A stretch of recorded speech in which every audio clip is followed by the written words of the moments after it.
This is called the pivot drill. This is really important because a lot of guys have been taught to stand tall throughout the early parts of the pitching motion or the throwing motion. A lot of guys take a start step and their leg is basically completely locked out or has very little flex. So if you're trying to explode on this off of your back leg, you have to have more bend in your leg to start, or else you can't go anywhere.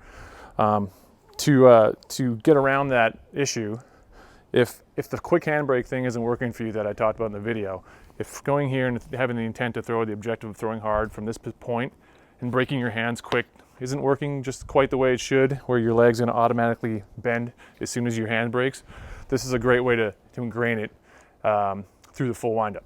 So you take a start step back to the side, whatever you prefer. As you pivot, make sure that you have flex in your leg as your other leg comes to lift up.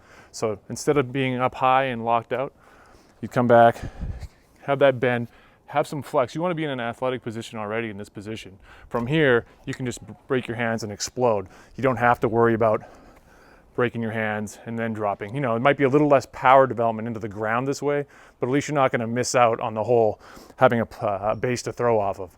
So again, take a start step, pivot, and lift up. As this leg comes up, make sure this leg stays flexed.